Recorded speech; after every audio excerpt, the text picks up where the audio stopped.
記得當時誰路過，秒針忽然停頓過，氣溫濕度層驟變太多，記憶不停重疊過，你的表情提示過，愛的可能是我。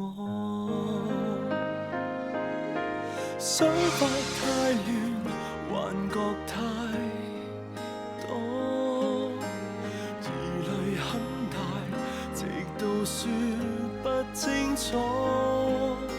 心算太慢，但仍然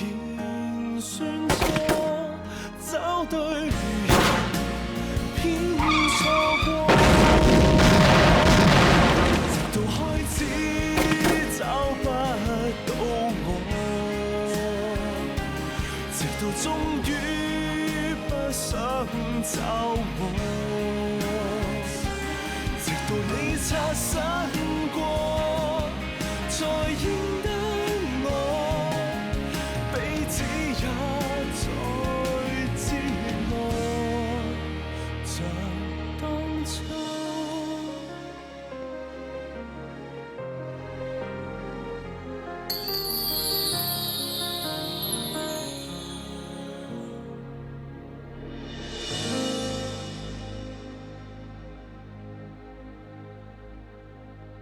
តាមខ្ញុំយល់បើលោកចង់ចាប់ឃាតករបានយកល្អសើពីអាចចូលជាងកាត់សក់នោះទៅខ្ញុំជាចូលរងគ្រោះទេហាមិនបានពុយជើងច្រឡំទិសដៅតាំងពីដំបូងគេនឹងជាងកាត់សក់នោះស្រឡាញ់ភេទដូចគ្នាបើគ្មានរឿងនេះកើតឡើងទេពេលនេះខ្ញុំត្រូវគេធ្វើបាបនៅឡើយឬនៅក៏មិនដូចជាមនុស្សដែរប្រុសម្នាក់ស្រីម្នាក់ដើរជាមួយគ្នាអាស៊ីតអាមីណូអមីនម្យ៉ាងក្នុងរាងកាយនឹងកាន់តែកើនឡើងពីអ្នករងឥទ្ធិពលអង្មនបែបនឹងស្របពេលតែមួយមនុស្សសេចក្ដីដល់កម្រិតខ្ពស់សភាពបែបនឹងអាចកំណត់ន័យថាស្នេហាល្អណាស់ប៉ះពាល់នេះជាការមិនបានទេត្រូវឲ្យពួកគេមួយមកកាច់ស៊ីដូចខ្សែលួនចឹងជាកំហុសធំមើលទៅថ្ងៃក្រោយពិបាកបន្តលូតលាស់នៅវិនសខ្លាំងណាស់ខ្ញុំឃើញអាម៉ាប់ធ្វើបាបក្មេងម្នាក់នោះព្រះមានប្រណិតទីបំផុតខ្ញុំរកច្បាប់ឃើញហើយបាទខ្ញុំអាចបញ្ជាក់បានថ្ងៃនោះអាម៉ាប់នេះចង់រុញគេឲ្យដួលមិនស្មានថាគេបែរជាដួលខ្លួនឯងទៅវិញណែអញ្ចឹងមកចាស់ថាមិនមែនអាស៊ីខុសទេក៏មួយមកកាច់គេទៀតអីសំដីគេតែម្ខាងមិនដឹងពិតឬអត់បើខ្ញុំចំណាយលុយសាកសីប្រមាណអ្នកក៏រកបានដែរណែស្រីចរៃនេះជាផ្ដាស្អីចំណាយលុយស្អីខ្ញុំក៏ចេះប្តឹងដែរខ្ញុំប្តឹងនាងមួយមកកាច់គេឈ្មោះគេខ្ញុំហ៎ទៅអារម្មណ៍ខ្ញុំនិយាយកំអានឡូឡាស្ដាប់ខ្ញុំសិនខ្ញុំយល់ថាសម្ដីលោកខាងនេះក៏អាចជឿបានដែរតែក៏មិនអាចឆាប់អះអាងថាលៀងជីនវ័យខុសនោះទេហេតុអីព្រោះអ្វីដែលលោកខាងនេះឃើញมันប្រកាសថាជាការពិតទាំងអស់ទេបានន័យថាម៉េចលោកខ្ញុំចង់សួរថាថ្ងៃនោះចាប់តាំងពីពួកគេចូលសួនបន្ទាប់មកលេងជាមួយគ្នារួចហើយកាត់មិនចំនួនតើមកទៀតចេញពីសួនដំណាក់ទាំងមូលលោកឃើញទាំងអស់មែនទេមិនមែនទេពេលខ្ញុំទៅដល់សួនពីរអ្នកគេកំពុងតែឆ្លោះគ្នាហើយស្ដាប់ពួកគេឆ្លោះគ្នាដូចជាអាម៉ាប់ជាអ្នកខុសមុនណាគឺនឹងហើយខ្ញុំយល់ថាប៉ុណ្ណោះលោកមិនបានឃើញដំណាក់កាលឆ្លោះគ្នាទាំងមូលដូច្នេះដំណាក់កាលនេះมันអាចថាលេងជីវ័យខុសទាំងស្រុងទេក៏มันអាចថា CJC ត្រូវទាំងស្រុងដែរអញ្ចឹងមានន័យថាម៉េចនិយាយរួមរឿងនេះសាលានឹងតាមទៀតពេលមានលទ្ធផលនឹងជម្រាបគ្រប់គ្នាថ្ងៃនេះប៉ុណ្ណឹងសិនចុះបានទេអរគុណនាយិកាពូរបស់ CJC ដូចជាពិបាកនិយាយគ្នាខ្លាំងណាស់ក្រោតក្រៀតហើយកោងកាចប៉ុន្តែបើរឿងផ្អើលធំត្រូវប្រព័ន្ធផ្សព្វផ្សាយចុះផ្សាយមិនល្អចំពោះសាលាយើងទេមែនហើយនាយិកាគិតធ្វើយ៉ាងម៉េចទៅហើយ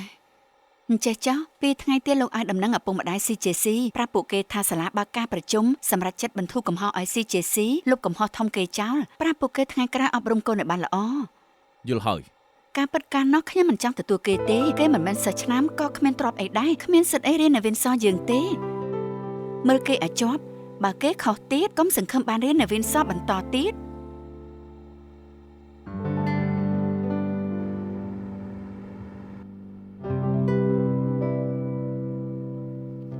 អូស្រីមុតស្រួចសើចដាក់ទូរស័ព្ទសង្សារមែនទេថាម៉េចណែមិនមែនមានកូនសួយម្លឹងទេដឹងបានហើយខ្ញុំតែកន្លែងរឿងផ្ទាល់ខ្លួនប្តឹងអ្នកទាំងពីរអ្នកឯងកំចង់ដឹងរឿងគេប្រើចិត្តងឿងឆ្ងល់លើរឿងក្តីវិញទៅមានរឿងអីគ្មានអីទេលោកហាលោកសាម្នាក់នេះគឺលោកហាជាតកងឡានក្រុងបៃតងគេទៅមកប្តឹងគេមានឯកសារមួយចំនួនចង់ផ្ដាល់ឲ្យប៉ូលីសលោកហាម្នាក់នេះគឺលោកសាលោកនិយាយជាមួយគេតែម្ដងទៅ លោកហើសុំជើញអង្គុយ លោកហឺអញ្ជើញអង្គុយ អរគុណ មែនហើយមានអ្វីកើតឡើង លោកពលាខ្ញុំឃើញគេចុះផ្សាយរឿងក្តីនេះខ្ញុំស្គាល់ម្នាក់នេះ ជាងចាជូលោកស្គាល់គេ គឺអញ្ចេះគេជាអ្នកជិះឡានក្រុងដែលខ្ញុំបើកគេតែងជិះពីចំណតធំដល់ចំណតធំដូច្នេះខ្ញុំស្គាល់គេ អញ្ចឹងមានន័យគួរសង្ស័យ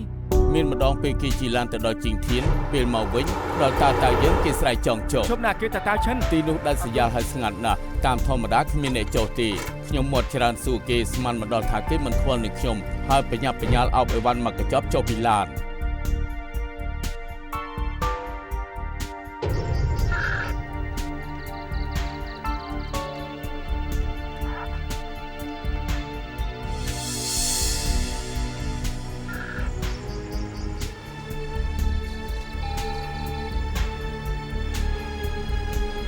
លោកសើទីនេះសំបីផ្ទះក៏គ្មានម្នាក់នោះចុះនៅទីនេះពិតជាចម្លែកណាស់ ស្ដាយណាស់តកងឡានចាំបានតែសប្តាហ៍មុនមិនចាំបានថាថ្ងៃណា ត្រូវហើយថ្ងៃនោះបើគេប្តឹងប៉ូលីសល្អហើយ មិនឃើញទូសនាប្តីនឹងមិនឃើញជារឿងធម្មតា លោកសើពេលរបស់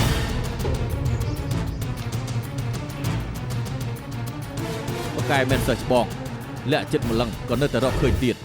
ពួកគេថាមិននេះចំណាំងផ្លាតឃើញមានពលឺដូច្នេះពួកគេក៏មកមើលនេះហត់ហើយណាសម្លាញ់ប្រាប់ខាងផតាំងទៅ Yes sir តាមលទ្ធផលពិនិត្យនៅផ្នែកផោះតាំងស្នាមឈាមលើម៉ាឡែតដែលប្រទះឃើញម្សិលមិញនេះបញ្ជាក់ថាជាឈាមរបស់អ្នកស្លាប់តាផឹងហើយលើនោះក៏មានកយ៉ាវដៃជាងយ៉ាវជូដែរ ជាងអាចសន្មតថាម៉ាឡែតនេះគឺជាអាវុធសម្រាប់មនុស្ស មិនត្រឹមតែប៉ុណ្ណឹងគេបានបញ្ជាក់ទៀតថាស្នាមផតលើឆ្អឹងក្បាលអ្នកស្លាប់គឺត្រូវនឹងរូបរាងអាវុធមួយនេះទាំងអស់ការពិតពួកយើងត្រូវគេបោកប្រាស់បានហើយជាងយ៉ាវជូពិតជាឃាតករពិតមែន តែគេមានផោះតាមនៅកន្លែងកាត់ហេតុ មើលតាមករណីទាំងមូលជាងចាជូមានចិត្តសម្រាប់មនុស្សគឺធ្លាប់លេចមុខនៅកន្លែងកាត់ហេតុហើយក៏មានសារសេឃើញគេជន់នៅតាឈិនដែរហើយនឹង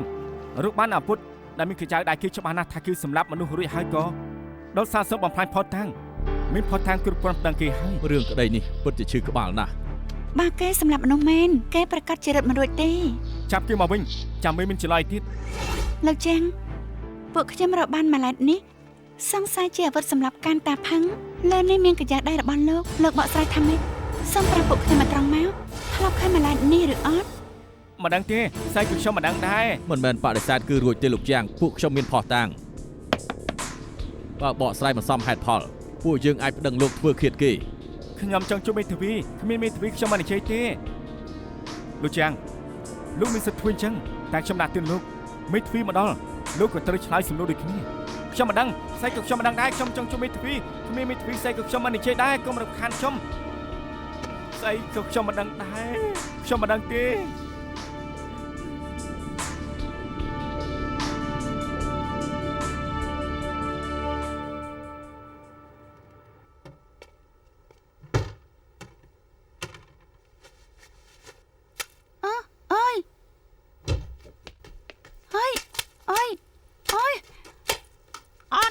ពុកទៀតហើយ បានហើយខ្ញុំមិនទ្រាំទេខ្ញុំត្រូវប្រាប់មីងខ្ញុំ ខ្ញុំខ្លាចមីងឯងហ៎ អេមីងគេជាប៉ូលីសណា មានអីអស់ចាពូខ្ញុំជាមេប៉ូលីសមីងឯងឃើញគាត់ក៏ត្រូវគោរពដែរ សង្សាររបស់មីងខ្ញុំអញខ្លាចអត់គាត់ជាកូនប្រុសនៃចការពួកយើងបើពួកអញធ្វើបាបខ្ញុំទៀតដេញពួកអញចេញពីសាលាទាំងអស់ខ្លាចហើយមែនអត់ ល្អខ្ញុំជឿឯងសិនចុះបើឯងហ៊ានកុហកខ្ញុំនៅមានវិធីលេងច្រើនណាស់តោះ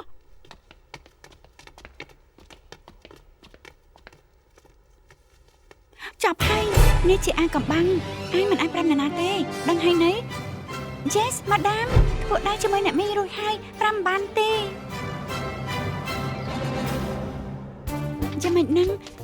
អាកំបាំងម្លេះហ៎អង្គុយទៅមានការអីអ្នកមីងអញមីងញ៉ាំចិនល្អម្លេះសូកូឡានេះអញចូលចិត្តញ៉ាំណាយ៉ាងម៉េចបានធ្វើរឿងរីកចិត្តហើយហ៎ ឬមិនទាន់ធ្វើមេរៀនរួចចង់ឲ្យមីងជួយថ្ងៃនេះអាម៉ាប់រួមដៃនឹងសពផ្សេងធ្វើបាបខ្ញុំហ៎ឯងមិនអីទេមានប្រាប់អ្នកគ្រូឬអត់អត់ទេតែខ្ញុំបានបញ្ចេញឈ្មោះពួកមីងពួកគេក៏លែងហ៊ានធ្វើបាបខ្ញុំទៀតពួកមីងហ៎ឯងថាពួកយើងជាពុជពងប៉ូលីសហ៎ខ្ញុំលើកឈ្មោះសង្សារមីងចេញមកពួកគេដឹងថាជាកូនប្រុសនៃយកាក៏ភ័យរត់បាត់អស់សេជេស៊ីឯងសន្យានឹងមីងពួកដៃគ្នារួចហើយថាមិននិយាយទេ ខ្ញុំដឹងដូច្នេះទៅឲ្យសូកូឡាមីងជាការប៉ះប៉ៅអត់ប្រយោជន៍ទេ ឯងមិនគោរពពាក្យសន្យាគឺឯងមិនត្រូវហើយតែណ៎ហើយចុះនេះក៏មិនមែនបញ្ហាធំអីដែរក៏មិនមែនអាកំបាំងធំអីទេណាមួយក៏ដល់ពេលបើកចំហដែរហើយអ្នកមេ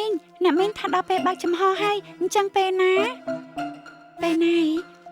ឲ្យមីងត្រៀមចិត្តឲ្យច្រើនតិចសិនអញចាំមិននឹងនៅក្មេងយ៉ាងនេះចង់ដឹងម្លេះមិនមែនទេខ្ញុំខ្លាចថ្ងៃក្រោយភ្លេចខ្លួននិយាយចេញមកបើឆាប់និយាយមិនបាច់លាក់ការពិតពិបាកម្លឹងយល់ល្អប្រាប់ពេលនេះតែម្ដងទៅពេលនេះឲ្យមីងប្រាប់ថាម៉េចមិនអញ្ចឹងខ្ញុំជួយមីងឲ្យសូកូឡាមកខ្ញុំវិញមកឯងនិយាយចាស់ឡើងចង់បានសូកូឡានេះទៅវិញតាមែនទេឲ្យឯងវិញចុះខ្ញុំគោរពសន្យាណាមិនយកដល់ទៅទេអាស៊ីជួយផាំងក្មេងនេះជិះកុហក ជួយផាំង ខ្លាក់ចង្ការណាដល់ ជួយផាំងនឹងគេតែមិនក៏ធ្វើបាបគេអញ្ចឹង គេកុហកថាឯងនឹងប្រូហ្វេស័រស្រឡាញ់គ្នា រឿងហ្នឹងទេ រឿងនឹងស្អីគេនឹងជិះដូចគេនេះត្រូវរង្វាន់ចឹងរង្វាន់ធំយល់សបិន ចាកុំធ្វើបាបគេខ្ញុំមិនកុហកពិតមែនណាអ្នកមីងពិតជាត្រូវរង្វាន់ធំមែន អាស៊ីនៅថាទៀតដែរលេងសាច់នឹងអ្នកមីងមែនទេ អ្នកមីងត្រាហើយឆាប់ថែគេទៅគឺមែនហើយខ្ញុំស្រឡាញ់គ្នា ស្រីមុតស្រួចឯងស្រឡាញ់អាស៊ីក៏មិនចាំបាច់ជួយរងគេអញ្ចឹងដែរ ណែអ្នកជួយរងគឺកូនប្រុសបងទេគឺពិតមែនណាខ្ញុំត្រូវរង្វាន់ធំហើយគ្រាន់តែមិនទាន់ទទួលពេលនេះទុកថាប្រាប់គ្រប់គ្នាចោះនាំគ្នាជឿទៅ អញ្ចឹងបានជាថ្មីនេះគេស្លៀករ៉ូបហើយក៏ផាត់មុង ចា ឯងមានស្នេហាមែនណា អូគិតទៅមែនតាថ្មីនេះឃើញឯងលឹបលោផ្ញើសារតែមិនស្មានថា Professor សង្ហាស គ្រូសានឹងចំណេះដឹងគេស្តែល្អគេជាអ្នកលំដាប់ខ្ពស់ស្អីក៏ឯងត្រូវបំពេញដែរកុំឲ្យខ្មាស់គេ អ្នកម៉ាតាយល់ថាគេល្អដែរមែនទេ ល្អឬអត់មិនមែនលើម៉ាក់វិនិច្ឆ័យទេតែបើឯងស្រឡាញ់ម៉ាក់ច្បាស់ជាគ្រប់ត្រឯងមិនខាន អរគុណ មិនត្រឹមតែម៉ាក់ទេបងធំក៏គ្រប់គ្រងឯងដែរមែនទេអូសម្លាញ់ ប្រកាសណាសប្បាយចិត្តជាងត្រូវឆ្នោតទៅទៀតម៉ាក់គេជានាយិកាសាលាវិនសនិយាយទៅក៏ជាគ្នាឯងដែរច្បាស់ជាជួយមើលថែអាស៊ី យល់សបិនទៅសេរីម្នាក់នឹងមិនធម្មតាទេឯងស្រឡាញ់គ្នាជាមួយគេឯងដឹងតែចាប់ហើយឯងមិនសើមើលទូរទស្សន៍ម្ដាយក្មេងទាំងនោះចង្អុលគង់ប្រសាទថាស្រីសបៃឯងនេះយើងឲ្យឯងធ្វើការតិចតួច ចាបងទេពឈួតមើលទូរទស្សន៍ច្រើនពេកហើយចូលទូហើយហ៎ណាមួយបច្ចុប្បន្នស្រីហុងកុងមិនងាយឲ្យគេធ្វើបាបបាននោះទេហើយខេងស្លីមានកំណត់របស់ខ្លួនមិនបញ្ហាទេហេលោកនេះហ្វៃកុំត្រូវខ្ញុំឬក៏អត់ និយាយត្រង់ចុះប្រុសត្រូវអង្គអាចឆ្លៀសវៃទៅការពារប្រពន្ធបានប្រូហ្វេស័រមិនធម្មតាទេគ្រាន់តែរៀងខ្សោយបន្តិចតែប៉ុណ្ណោះ ហេលោកនេះហ្វៃ អើយប៉ុន្តែមិនអីទេចៅយិនហ្វាកម្ពុជាតារាអន្តរជាតិហុងកុងថានិយាយលឺមិនប្រកាសថាឆ្លើយទេសុភាពក៏មិនអាចថាជាកូនប្រុសដែរ មែនហើយបងតែងថាប្រុសពិតប្រកបម្នាក់ពេលដែលស្រីរបស់ខ្លួនគ្រោះថ្នាក់ក៏អាចចេញមុខមកការពារដែរលើកមុនស្រីមុតស្រួចវង្វេងផ្លូវកុំតបានគេឆ្លៀសវៃចេះធ្វើត្រីវិស័យហើយតាក់ទងទូរស័ព្ទបានទើបកូនស្រីពួកយើងមិនអីនោះ ឆ្លៀសវៃប្រកាសជាសំខាន់ជាងអង្គអាចហើយ ខ្ញុំជឿបរិយាប្រពុតប្រកបលោកនេះហ្វៃខ្ញុំឆ្លៀសវៃនឹងអង្គអាច ឆ្លៀសវៃឬអង្គអាចគ្មានទេ អ្នកចិត្តខាងអត់គឺសុទ្ធថាខ្ញុំដូចប៉ាគឺ100% ឯងកាន់តែដូចចៅយិនហ្វាហើយ ដូចបង ប៉ាកំពុងថៃខ្លួនឯងហើយ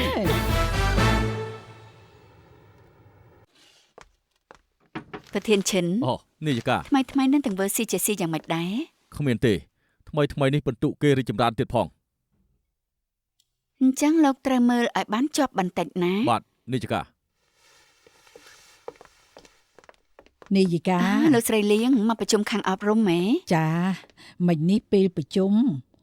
ឮពួកអាណាព្យាបាលនិយាយថា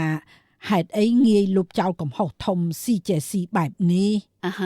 អង្គុយសិនមកសំនិយាយតោះ ចា ការពិតមូលហេតុលោកស្រីក៏ដឹងដែរព្រោះតែមានសាក់សីមកដល់សាលាថាឃើញស្ថានភាពនៅការនោះនឹងណា ហេតុអីពេលប្រជុំរួចពួកខ្ញុំរួមមតិសម្រាប់ចិត្តបន្ធូរកំហុសឲ្យគេនោះ ខ្ញុំមិនយល់ទាស់ទេថាអាណាព្យាបាលទាំងនោះថានាយិកាលំអៀងមានចិត្តការពារគេ លោកស្រីលៀងច្បាស់ជាយល់ច្រឡំហើយដឹងហើយថាខ្ញុំធ្វើជានាយិកាយូរមកហើយពីដើមមកខ្ញុំធ្វើអ្វីយុត្តិធម៌ត្រឹមត្រូវ កន្លងមកខ្ញុំយល់អញ្ចឹងតែអាណាព្យាបាលគ្រប់រូបមកសួរខ្ញុំថាបន្ទុក CJC ធម្មតាស្ថានភាពគ្រួសារសាមញ្ញអេរិយាបថមិនបាច់និយាយហេតុអីសាលាយកគេខ្ញុំមិនដឹងឆ្លើយថាម៉េចទេ ការពិនចំពោះការទទួលសិស្សសាលាពីដើមមកមានគោលការណ៍តឹងរឹងណាស់ក្រៅពីខ្ញុំជានាយិកាក្នុងក្រុមប្រឹក្សាភិបាលសាលាក៏មានសិទ្ធិដែរ មែនហើយបើលោកស្រីលៀងនៅមានអ្វីមិនយល់ខ្ញុំអាចបកស្រាយលម្អិតបែបឯកជនបានណា មិនបាច់ទេខ្ញុំគ្រាន់តែចង់សួរនាយិកាថាហេតុអីល្អចំពោះក្មេងម្នាក់នោះម្លេះព្រោះមីងគេនិងកូនប្រុសនាយិកាស្រឡាញ់គ្នាទៅគេបានរួចខ្លួនមែនទេ លោកស្រីមិនក៏និយាយអញ្ចឹង ខ្ញុំមិនមែននិយាយផ្ដាស់ទេគឺក្មេងម្នាក់នោះដើរផ្សព្វផ្សាយខ្លួនឯងថាសង្សាររបស់មីងគេជាកូនប្រុសរបស់នាយិកា មិនអាចទេមិនអាចទេមិនអាចទេ បងភីង អ្នកប្រុស លោកប៉ាម៉ាក់ក្រែងយប់នេះណាត់ជួបគេហ៎ពិធីនោះរំសាយហើយការហូបចុកបែបនោះហូបច្រើនពេកក៏ណាយដែរមែនទេម៉ាក់វាត្រូវហើយថ្ងៃនេះមិនក៏ឆាប់មកម្លេះការបង្រៀនសាលាបញ្ចប់ហើយពី3ថ្ងៃនេះទំនេរត្រូវហើយម៉ារីយ៉ាមុនក្រែងឯងរវល់ហ៎ដើម្បីរឿងបង្រៀនឬក៏រឿងផ្សេងទៀតលោកប៉ាចង់និយាយពីអីហ្នឹងអត់ទេចេះតែសួរទៅទេKingsley គួរតែមានរឿងប្រាប់ប៉ាម៉ាក់មែនទេលោកប៉ាចង់សម្ដៅលើផ្នែកណា ត្រូវហើយថ្ងៃនេះម៉ាក់នៅសាលាលើរឿងអស់សំណើចធំមួយគឺលោកស្រីលៀងប្រធានសមាគមអប់រំគេថាឯងស្រឡាញ់គ្នាជាមួយនឹងមីង CJC ដែលជាប៉ូលីសនោះ ឯងថាតើមើលល្អសៃឬអត់ ល្អសៃឬអត់ មិនសំណាយទេគឺការពិតស្រីមុតស្រួចមីងរបស់ CJC ប្រាប់ថាក្មួយគេនៅសាលាភ្លេចខ្លួនបាននិយាយពីទំនាក់ទំនងពួកខ្ញុំការពិតពីដើមមកខ្ញុំមិនដែលគិតលាក់ទីខ្ញុំចង់រកពេលស័ក្តិសមប្រាប់ប៉ាម៉ាក់ពេលនេះបានជាប៉ាម៉ាក់សួរខ្ញុំប្រាប់ជាផ្លូវការថាពួកខ្ញុំកំពុងស្រឡាញ់គ្នាឯងធំប៉ុណ្ណឹងហើយមានសង្សារក៏ជាការគួរដែរណាមួយស្រឡាញ់គ្នាមិនប្រកាសថាយកគ្នាណាគ្រាន់តែស្រឡាញ់គ្នាតើត្បិតតែគេមិនជាគុណអ្នកអភិជនប៉ុន្តែអត្តចរិតល្អគួរឲ្យស្រឡាញ់ណាស់គឺជានារីល្អសង្ឃឹមថាប៉ាម៉ាក់តាមការសម្រេចចិត្តខ្ញុំបានឯងធំប៉ុណ្ណឹងហើយឬមួយត្រឹមរាប់អានមិត្តភ័ក្តិម៉ាក់ប៉ាមិនទុកចិត្តម៉ាក់មិនសប្បាយចិត្តទេម៉ាក់ឯងមិនសប្បាយចិត្តគឺត្រូវហើយកូនខ្លួនឯងមានស្នេហាបើជាឮពាក្យតគ្នាពីអាណាព្យាបាលទាំងនោះខ្មាស់គេនឹងណាយ៉ាងណាក៏ម៉ាក់របស់ឯងជានាយិកាដែរ Kingsley ឯងគួរតែសុំទោសម៉ាក់របស់ឯងមែនទេសុំទោសណាម៉ាក់សុំទោសអាឡូស្រីមុតស្រួយមកវិញហើយប្រាប់រួចហើយកុំព្រួយអីអត់បញ្ហាទេ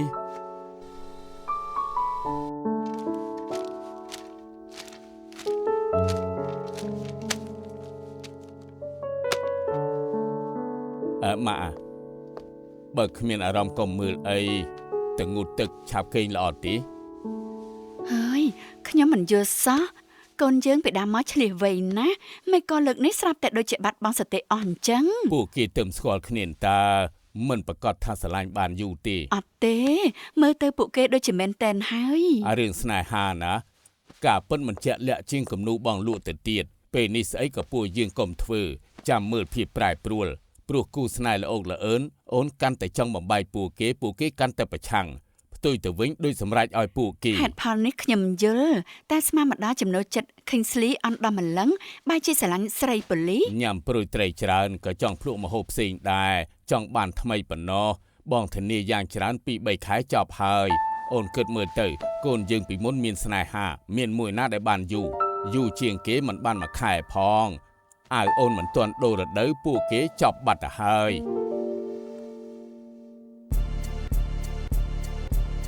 អរគុណលោកសើ មិនចាំបាច់ឲ្យកូនខ្ញុំទេបាត់បំបាយរឿងក្តីបានរាល់ដងក៏ខ្ញុំប៉ាញ៉ាំដែរតែមួយពេលនេះមិនមែនជប់លេងទេគឺមួយពេលនេះគឺ Professor King គណៈប៉ៅអបអសាទរគូស្នេហ៍ថ្មីសូមអបអសាទរអបអសាទរអរគុណអរគុណអរគុណសូមអបអរសូមអបអរចង់ញ៉ាំអីក៏មកទៅស្រីមុតស្រួចរាល់ដងនឹងថាញ៉ាំយ៉ាងម៉េចក៏មិនឆ្អែតថ្ងៃនេះញ៉ាំមិនឆ្អែតទៅក៏មកទៅស្រីមុតស្រួចមិនក៏រុំទុំម្លេះមិនដូចនាងសោះមែនហើយរាល់ដងនាងញ៉ាំអីគ្មានសាច់គឺមិនកើតទេថ្ងៃនេះញ៉ាំមិនចាំបាច់ចេញលុយខ្លួនឯងខំញ៉ាំទៅក៏មកទៅ Professor King មិនចាំបាច់គួរសមទេ Loser គេមានសង្សារហើយគ្មានចំណែកនាងទេមិនចាំបាច់រុំទុំអញ្ចឹងឡើយញ៉ាំអីថែនេះមិនចាំបាច់គឺចំណែកគេទេឲ្យតែទៅមកការបានហើយមានស្នេហាគឺផឹកទឹកឆ្អែតហើយគូស្នេហ៍របស់ King គឺជាគេនេះជាមែនរឿងអញ្ចឹងមិនអាចនិយាយលេងបានទេអញ្ចឹងធ្វើម៉េចមានតែជឿហើយយ៉ាងម៉េចហ្នឹងត្រូវឲ្យពេលពួកខ្ញុំសម្រួលអារម្មណ៍សិនទៅមែនហើយខ្ញុំមានអារម្មណ៍ថាស្រីមុតស្រួចមករយៈនេះដូចជាចម្លែកដូចកំពុងតែមានភាពផ្អែមល្ហែមយ៉ាងអញ្ចឹងមែនហើយថ្ងៃណាក៏សើចបិទមាត់មិនចិត្តដែរសើចដាក់ទូរស័ព្ទពីញ៉ាំអីក៏សើចដែរចម្លែកអ្នកទោះក៏សើចហើយគ្មានស្នេហាលុះត្រាតែឈួតមែនទេស្នេហាគឺអាចទីដឹងតែការនោះស្មានតែបាយលីឈៀងឬក៏តាជវិនខាងចរាចរណ៍នោះស្មានមកដល់ថាគឺឃើញសោះមែនហើយឯងស្រឡាញ់គ្នាត្រង់ណាតារាតែងឆ្លើយអញ្ចឹងតែសំណួរនេះខ្ញុំមិនឆ្លើយទេខ្ញុំដឹងលោកស្រឡាញ់ស្រីមុតស្រួចត្រង់ចំណាប់ប៉ិនទ្រាំនិងប៉ិនញ៉ាំឬក៏ដឹងថាគឺគ្មានអ្នកស្រឡាញ់ទើបអាណិតគេទុកថាធ្វើបន់ខ្ញុំយល់ថាស្រីមុតស្រួចច្បាស់ជាប្រើអាបធ្បប់មិនខានទេណែល្មមបានហើយខ្ញុំអត់ដល់ថ្នាក់ហ្នឹងទេចង់មកពេលនេះចាញ់លុយស្មើគ្នាទេណែគ្រប់គ្នាធ្វើឲ្យតកែស្រីខឹងចង់ឲ្យខ្ញុំចាញ់លុយមែនទេពួកខ្ញុំខុសហើយពួកខ្ញុំមិនល្អខ្ញុំថាលោកតកែភ្នែកមុតឬគូត្រូវហើយមែនហើយឬបានដល់ណាប់តកែឬត្រូវហើយកុំមកអីញ៉ាំទៅ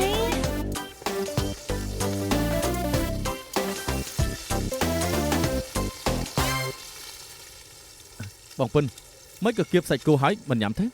ប្រហែលថ្មីនេះឃើញឯកសារគេដុតផ្ទះច្រើនពេកឃើញសាច់គោម្ដុំខ្លោចក៏នឹកឃើញសាកសពខ្លោចនឹងណាសពខ្លោចយ៉ាងម៉េចដាក់ជាមួយទឹកជ្រលក់ក៏អាចញ៉ាំបានហើយសពខ្លោចនឹងទឹកជ្រលក់ឯងញ៉ាំឲ្យឆ្អែតទៅអើយគឺតកទៅខួសចិត្តពេកហើយស្រោចសពក៏ស្រោចចោះមិនចាំបាច់ថែមប្រេងជំនួសភ្លើងច្រើនម្លឹងនោះទេមានប្រេងជំនួសភ្លើងច្រើនណាខាងពលរដ្ឋអគិភ័យថារឿងក្តីភ្លើងឆេះទូទៅកន្លែងកើតហេតុភិកច្រើនគឺមានតែប្រេងជំនួសភ្លើងតែមិនដឹងពីមូលហេតុបរិមាណលើកនេះច្រើនប៉ុណ្ណាទេ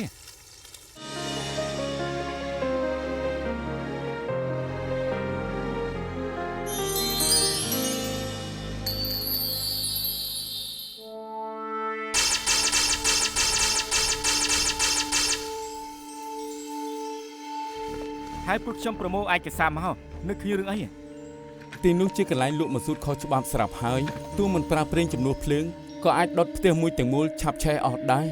ម្យ៉ាងប្រេងជំនួសភ្លើងមានផូស្វ័រធ្វើឲ្យភ្លើងឆេះខ្លាំងហើយបរិមាណច្រើនថែមទាំងម្ដុំនៅជុំវិញសោះខេត្តតកចាំបំផ្លាញផោះតាំងធ្វើអញ្ចឹងគឺសមហេតុផលមិនត្រឹមប៉ុណ្ណឹងទេ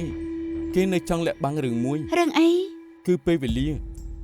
បញ្ជាក់របៀបមិនថាគេស្លាប់នៅខែនេះថ្ងៃទី17ការពិតមិនដឹងថាជនរងគ្រោះស្លាប់តាំងពីពេលណាទេពួកខ្ញុំសន្និដ្ឋានកំណត់ត្រាចេញចូលចុងក្រោយពេលអ្នកស្លាប់រស់និងពេលភ្លើងឆេះតាមកំណត់ត្រាក្រុមហ៊ុនប៉ាតាថុងអ្នកស្លាប់ប្រើប៉ាតាថុងចុងក្រោយគឺនៅថ្ងៃទី17ម៉ោង4ល្ងាចនៅចំណតឡាននៅលើដងផ្លូវអានីសអ្នកស្លាប់គឺប្រើកាតពេលចុងក្រោយគឺនៅថ្ងៃដដែលម៉ោង4កន្លះល្ងាចអ្នកស្លាប់បានទិញសម្បត្តិកុនមួយសន្លឹកចាក់បញ្ចាំងនៅម៉ោង4:40នាទីហើយក៏ទេលើកចុងក្រោយនៅទូរស័ព្ទរបស់គេគឺនៅថ្ងៃខែដដែលម៉ោង7កន្លះគឺទេទៅអ្នកលេងម្នាក់ឈ្មោះណាចាវីគេជាជីដូនមួយរបស់អ្នកស្លាប់គេថានៅពេលនោះគឺពិតជាលើកលែងអ្នកស្លាប់មែនហើយថារោគអ្នកស្លាប់ពីថ្ងៃម៉ោង7កន្លះទើបអ្នកស្លាប់ទេមកវិញប្រាប់ថាពេលនោះថ្លងណាមិនដឹងអ្នកស្លាប់នេះជាពីអ្វីហើយប្រាប់ថាមួយសន្ទុះក្រោយមកចាំទេទៀតអ្នកតេតូអ្នកស្លាប់ចុងក្រោយគឺជាគេបានន័យថាកំណត់ត្រាចុងក្រោយគឺម៉ោង7កន្លះពួកឯងសន្និដ្ឋានសម្បកក្រៅសមហេតុផលតែនៅស្ទើរវិទ្យាសាស្ត្រដោយខែរងាសីតុណ្ហភាពទាបតែខែរងាមិនស្មើទេនឹងសីតុណ្ហភាពទាបទេអីគេស្មើទេ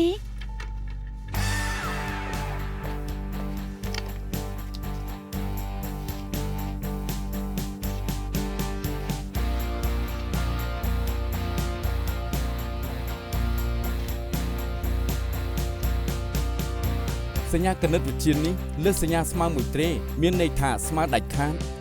តាមប៉ាតាថងនឹងកំណត់ត្រាចេញចូលសម្បកក្រៅបង្ហាញអំពីសកម្មភាពអ្នកស្លាប់នៅកាលនោះតែនោះគ្រាន់តែប្រយោលទេមិនដាច់ខាតអាចបញ្ជាក់ពីស្ថានភាពពិតឡើយដូច្នេះគឺតាមក្បួនវិទ្យាសាស្ត្រយ៉ាងម៉ឺងម៉ាត់ប៉ាតាថងនឹងកាត់អនុទានប្រហែលជាអ្នកស្លាប់ប្រើប្រាស់តែមិនមែនស្មារតីប្រកាសថាអ្នកស្លាប់ប្រើខ្លួនឯងទេតែការនោះគ្មានអ្នកណាបញ្ជាក់ថាការនោះអ្នកស្លាប់ប្រើខ្លួនឯងឬក៏អត់ទេ មិនខុសទេការនោះមានអ្នកលើកលែងគេមែនហើយស្ដាប់បានសម្លេងគេ ការទេនោះប្រៀបនឹងតម្រុយផ្សេងជាផុសតាំងដែលរៀងចិត្តតែការនោះថ្លង់ណាស់អញ្ចឹងជាសម្លេងអ្នកស្លាប់ឬអត់នោះត្រឹមតែអាចថាក្បែរនឹងស្មើមិនទាន់ជាស្មើទេទេ លោកសង្ស័យមានអ្នកបន្លំជាអ្នកស្លាប់ប្រើកាត់គេនិងខ្លាញ់ជាសម្លេងគេ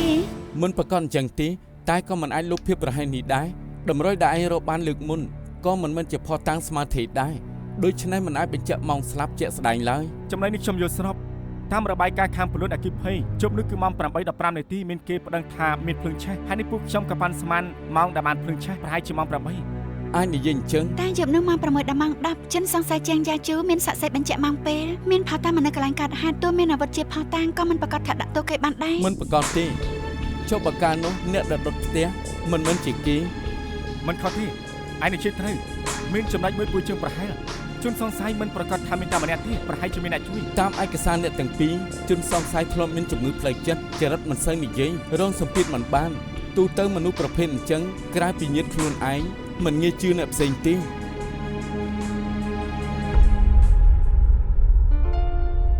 មិនខុសទេជាងយ៉ាវជូជាអ្នកជំងឺរបស់ខ្ញុំ4ឆ្នាំមុនគេចូលពេទ្យគេង3ខែក្រោយមកក៏ពិនិត្យឡើងវិញពេលគេគេងនៅមន្ទីរពេទ្យមានគេមកសួរសុខទុក្ខច្រើនទៀតដោយសារតែចរិតគេឯកាគ្មានមិត្តភ័ក្តិក្រៅពីប្អូនប្រុសបង្កើតគេគ្មានអ្នកផ្សេងឡើយ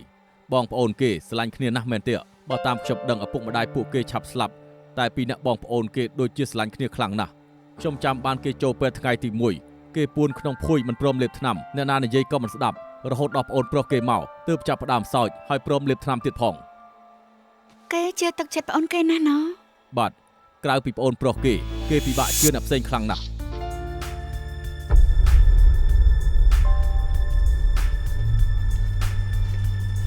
ជាងយ៉ាវជុងជាទូទៅម៉ោង 8-9 ព្រឹកចេញពីផ្ទះគេជាសិស្សឆ្នាំទី3ផ្នែកគីមីពេលចេញពីរៀនតែងតែទៅសាលដើរលេងមួយផ្លែតភាគច្រើនម៉ោង 6 ទើបចាក់ចេញប្រហែលជាម៉ោង 7 គេទៅហាងបាយនៅក្បែរផ្ទះញ៉ាំបាយស្និទ្ធជាមួយអ្នករត់តុកណាស់ញ៉ាំបាយរួចក៏ទៅផ្ទះកម្រទៅផ្សារណាស់ការរស់នៅធម្មតា បានជាតាមដានគេមិនបានអីនោះអញ្ចឹងគេមកជជែកលេងមក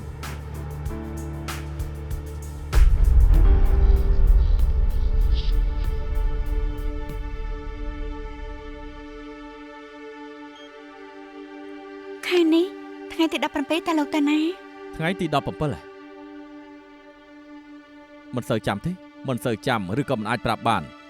លោកប៉ូលីសរឿងច្រើនថ្ងៃមកហើយចាំមិនបានគឺចាំមិនបានពិតមែនថ្ងៃទី 17 គឺថ្ងៃអី ថ្ងៃសៅរ៍ ថ្ងៃសៅរ៍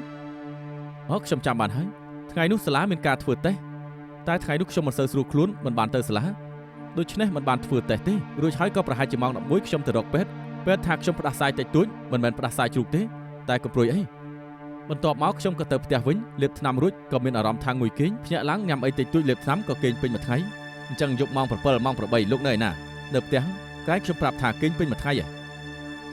មាននរណាឃើញដែរទេខ្ញុំរស់នៅតែម្នាក់ឯងបើមានមនុស្សមែនអញ្ចឹងខ្ញុំខ្លាចហើយមែនអត់អញ្ចឹងគឺគ្មានហើយបានន័យថាលោកនិយាយមិញពិតឬអត់គ្មាននរណាអាចបញ្ជាក់បានទេលោកប៉ូលីសនិយាយអញ្ចឹងបានន័យថាម៉េចចង់ថាខ្ញុំបណ្ឌិតរឿងបោកប៉ូលីសឬក៏ថាខ្ញុំធ្វើពុតឈឺខកសាលាណា លោកជាងកុំយល់ច្រឡំអីពួកខ្ញុំផ្ដោតលើរឿងមិនផ្ដោតលើមនុស្សទេសុំទូរំខានលោកជួមកហើយលោកអាចទៅបានស្រីមុតស្រួចជូនដំណើរគេ Yes sir អរគុណ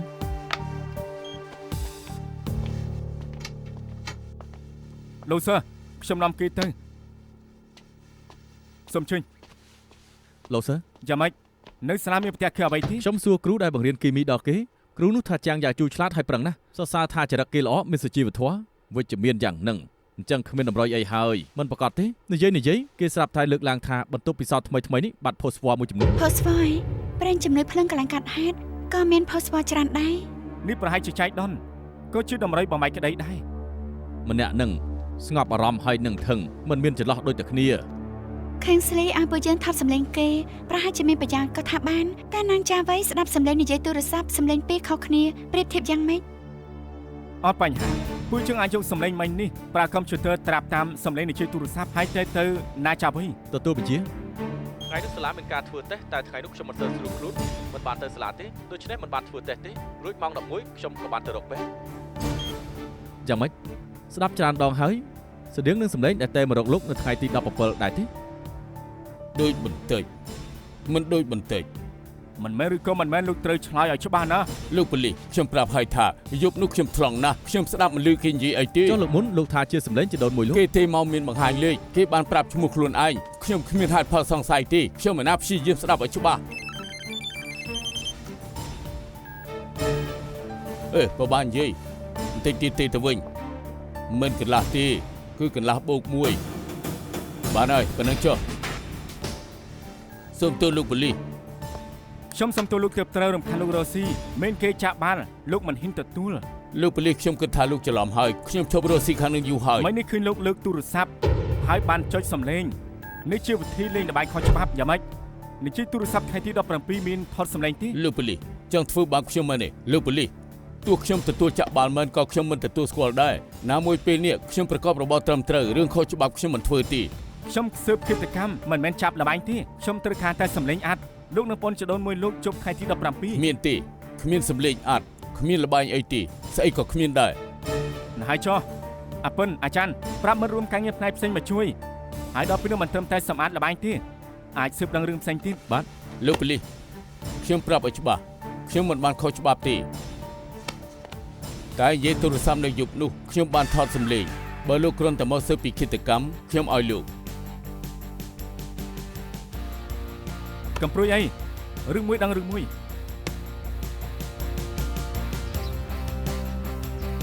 អរគុណលោកឲ្យខ្ញុំថតសម្លេងចាំងយ៉ាងជុងដាំឡាយគ្រាន់តែចង់យកឲ្យនាងចាវៃស្ដាប់មិនស្មានតែបានថតផ្សេងទេ ពេលនេះគេមានខ្សែសម្លេងពីរអាចឆៃដឹងពីភាពខុសគ្នាមែនទេ Professor ហ៊ុងរៀនខាងពុំសម្លេងនៅ MIT ចំពោះផ្នែកនេះអាចជួយពួកឯងបានហៅជីដូនមួយខ្ញុំគ្រុតមាសហើយខ្ញុំទៅមកទេ ជីដូនមួយជប់សិនខ្លាំងណាស់ខ្ញុំបានបញ្ចូលខ្សែសម្លេងទាំងពីរចូលឧបករណ៍វិភាគពេលនេះកុំព្យូទ័រចាប់ផ្ដើមធ្វើការវិភាគទិន្នន័យពុំសម្លេង ស្អីគេពុំសម្លេង ការពិតរាល់សម្លេងមានតែមួយគ្មានពីរព្រោះគ្រឿងក្នុងបញ្ចេញសម្លេងរបស់មនុស្សមានខ្សែសម្លេងកឡើតធ្មេញ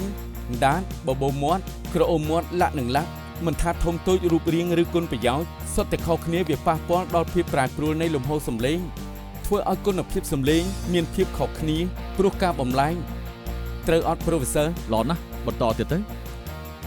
បូកទាំងទម្លាប់បញ្ចេញសម្លេងមានលឿនមានយឺតអ្នកខ្លះនិយាយរៀងប្រើកម្លាំងឬបន្តិចអ្នកខ្លះនិយាយរៀងសុភាពដើម្បីឲ្យមានសម្លេងខ្លាំងនិងសម្លេងវែងសម្លេងខ្ពស់សម្លេងវែងសម្លេងខ្លាំងលក្ខណៈសម្លេងក្នុងភាសាវិទ្យាជាធាតុទាំង4នៃសម្លេងធាតុនៃសម្លេងអាចបំបែកចេញជាលក្ខណៈពិសេសជាង90យ៉ាងលក្ខណៈទាំងនេះអាចបង្ហាញចេញនូវសម្លេងខុសគ្នារលកសម្លេងព្រេកង់កម្រិតខ្លាំងនិងចង្វាក់ បកស្រាយបានក្បោះក្បាយល្អណាស់លើកក្រោយបង្រៀនជួលខ្ញុំបាន លោកប្រកាន់កំ pl ែងណាអ្នកណាក៏ដឹងថាលោកមិនសុំច្បាប់ទេ មិនសុំច្បាប់ទេខ្ញុំខ្លាចគ្មានអ្នកជួលខ្ញុំបាននឹងណាពេលនេះមានហើយសុំមើលសិនមើលណាខាងឆ្វេងជារូប scan ពុំសម្លេងកាន់តែផឹងពេលនិយាយទូរស័ព្ទរីឯខាងស្ដាំជារូប scan ពុំសម្លេងរបស់ជាងយ៉ាជុង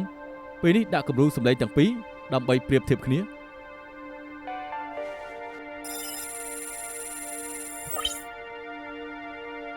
អេរកទាំងពីរដូចគ្នា បានន័យថាសម្លេងទាំងពីរចេញពីមនុស្សតែម្នាក់គត់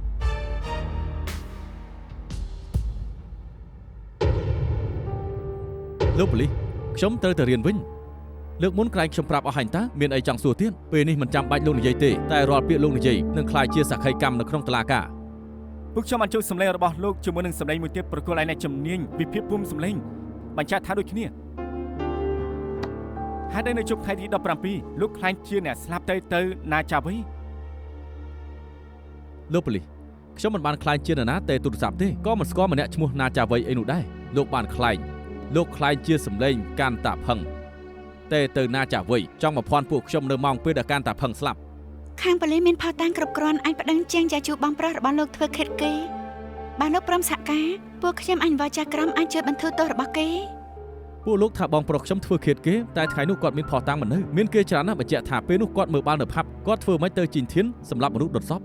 គេធ្វើអត់បានលោកជួយគេបាន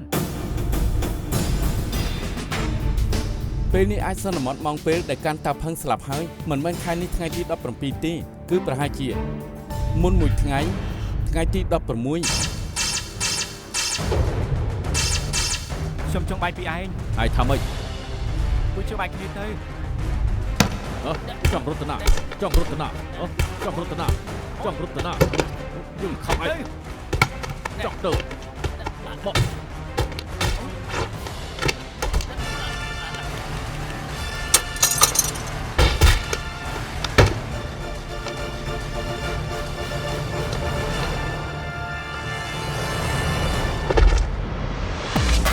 ពេលជាងយ៉ាវជូសម្រាប់មនុស្សរួចស្លន់ស្លោយក멜េតដែលសម្រាប់មនុស្សនោះទៅបាត់រួចហើយជិះឡានក្រុងតូច ជប់ឡាននៅនឹងហើយ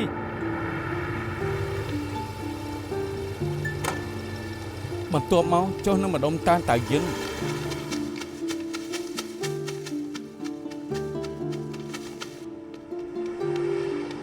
ទៅមាត់ជ្រោះដាច់ស្រយាលគប់ចោលអាវុធសម្រាប់មនុស្សនោះមិនចង់ឲ្យអ្នកណារកឃើញ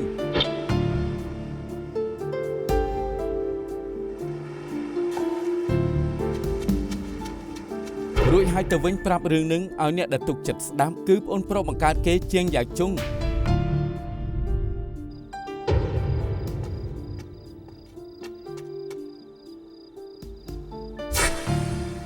ជាងយ៉ាវជុងដើម្បីជួយបងប្រុសក៏ទៅកន្លែងកើតហេតុយកទូរស័ព្ទអ្នកស្លាប់កាតអនុទាននិងកាតប៉ាតាថងចាប់ផ្ដើមប្រឌិតផុសតាំងមិនបាននៅថ្ងៃទី2គឺថ្ងៃទី17ម៉ោង4ល្ងាចប្រើកាតប៉ាតាថងបង្កើតកំណត់ត្រាកាន់តាផឹងនៅរស់នាចំណតរថយន្តនៃផ្លូវអានីងម៉ោង4កន្លះប្រើកាតអនុទានអ្នកស្លាប់ទៅរោងកុនស៊ីងហាវទិញសម្បត្តិគុណដែលបញ្ចាំងនៅម៉ោង 4:40 រួចហើយប្រាប់បងគេឲ្យធ្វើតាមគេប្រាប់ចាប់ផ្ដើមប្រឌិតផុសតាំងមិនបាននៅម៉ោង6ជាងយ៉ាវជូទៅជាប់នៅយានឡាំងដែលគេឧស្សាហ៍ទៅរាល់ដងឃើញអ្នកណាក៏ហៅនឹងជជែកលេងព្យាយាមរកសាកសីឲ្យបានច្រើនចំណែកខាងនេះជាងយ៉ាវជុងធ្វើតាមគម្រោងនៅម៉ោង7កន្លះប្រើទូរស័ព្ទអ្នកស្លាប់ទេទៅចៅវិញខ្លាញ់ផុសតាំងមកមុខទៀតធ្វើឲ្យគេយល់ថាអ្នកស្លាប់មិនទាន់ស្លាប់អាឡូ ជីដូនមួយខ្ញុំគត់មាសហៅខ្ញុំទៅមែនទេអាឡូជីដូនមួយថ្លឹងណាស់អេឈប់សិនជីដូនមួយខ្ញុំរកឯងមួយថ្ងៃហើយខ្ញុំស្ដាប់មិនលឺឯងនិយាយអីទេ សូមទោសផង អាឡូ ប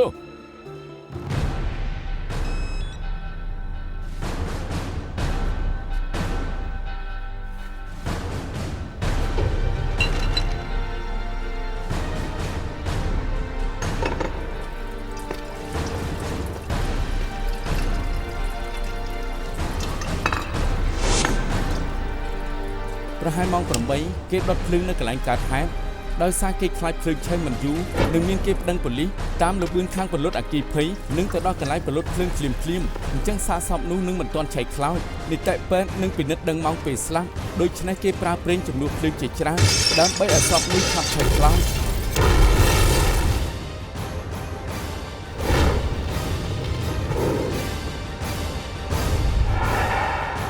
រីឯខណៈនោះជាងយ៉ាវជូនៅផាប់មើលបាសផឹកស្រាជាមួយគេឯងដើម្បីឲ្យមនុស្សជាច្រើនដឹងពីវត្តមានគេពេលក្រុមវិឡាឈ្នះគេប៉ាគ្រប់គ្នាក្នុងផាប់ផឹកស្រា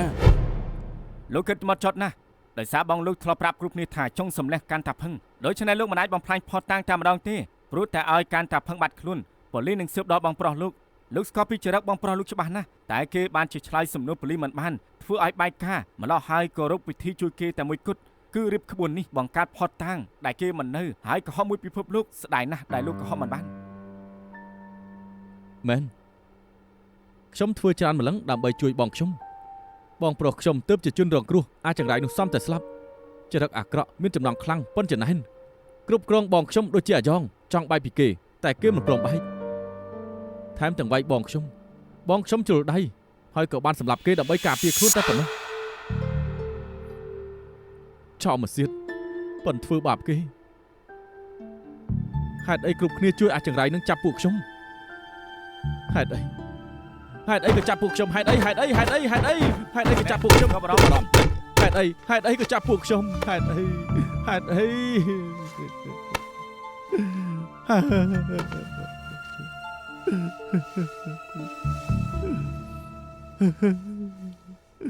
េតុអីជួយអាចង្រៃនឹងចាប់ពួកខ្ញុំ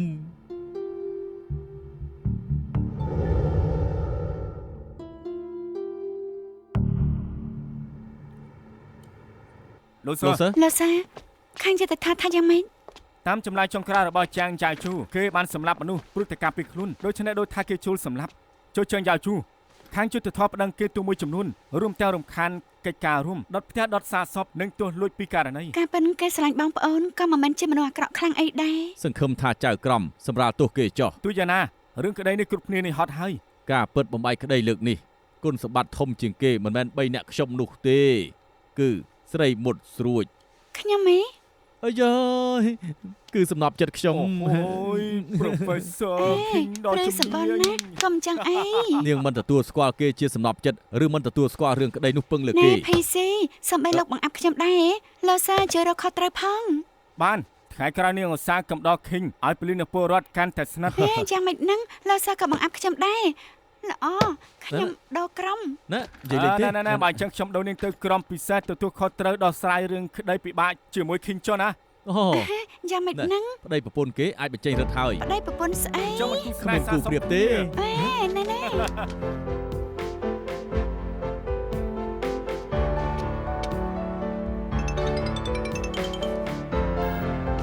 អាឡូ Kingsley ចាកំពុងតែចំណតឡានក្រុងចាលោកក្រោកឡើងហើយណៃញ៉ាំអីហើយណៃ មកដល់សាលាហើយទិញសង្វិចញ៉ាំ លោកណាប្រហែលយប់នេះធ្វើដល់យប់ហើយព្រឹកនេះឆាប់ទៅធ្វើការទៀតត្រូវឆ្លៀតពេលសម្រាប់ផង គឺចេះទេត្រូវធ្វើរបាយការណ៍នាងក៏អញ្ចឹងដែររវល់ប៉ុណ្ណាកុំភ្លេចញ៉ាំអីណានាងគ្រាន់តែជាស្រីមុតស្រួចមិនដាច់ថែបទី ដឹងហើយលោកក៏អញ្ចឹងដែរក៏មួយថ្ងៃអង្គុយមុខកុំព្យូទ័រត្រូវក្រោកឈរម្ដងម្កាលកម្រាក់ដៃជើងឬក៏មើលរុក្ខជាតិពណ៌បៃតង ថ្ងៃនេះនាងពាក់អាវពណ៌បៃតងមែនទេបើមិនឆាប់បង្ហាញខ្លួននៅមុខខ្ញុំធ្វើដើមឈើឲ្យខ្ញុំមើលទៅបានហើយ ថ្ងៃនេះមិនបានទេ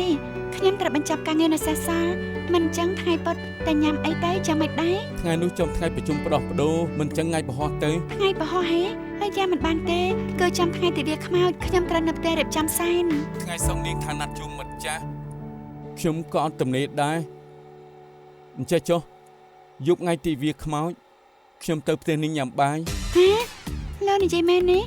ផ្ទះខ្ញុំមានមនុស្សច្រើនណាស់លោកមិនខ្លាចទេ ខ្លាចអីគេពួកគាត់ជាអ្នកផ្ទះនាងខ្ញុំគិតថាដល់ពេលជួបពួកគាត់ហើយ លោកនិយាយទេណាអញ្ចឹងខ្ញុំរៀបចំហើយល្អណាស់ បងធំ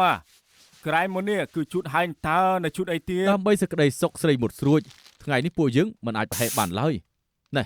ឯងចាំមែនមើលជើងឯងដាក់លើកអីផងដាក់លើតុផងដាក់ចុះ ហើយបន្តិចទៀតដាក់ចុះហើយ អាលៀងកុំគិតតែពីញ៉ាំទំនេរជួយធ្វើគ្នាទៅ បើមិនជួយរៀបបាយញ៉ាំជួយអ្នកបងឯងបត់ក្តាស់សែនទៅត្រូវយកចូលក្រោមដុតទៀតផង អ្នកមកនៅផ្ទះបាយយូរមកហើយធ្វើអ្វីខ្លះធ្វើកំពុងមកម្ហូបទាំង9ណា មិនត្រឹមប៉ុណ្្នឹងទេម៉ាក់ត្រូវបញ្ចេញស្នាដៃមួយជីវិតចេញមកឲ្យ Professor ញ៉ាំមិនភ្លេចរសជាតិគ្មានព្រៀបបំពងគ្មានបេះដូង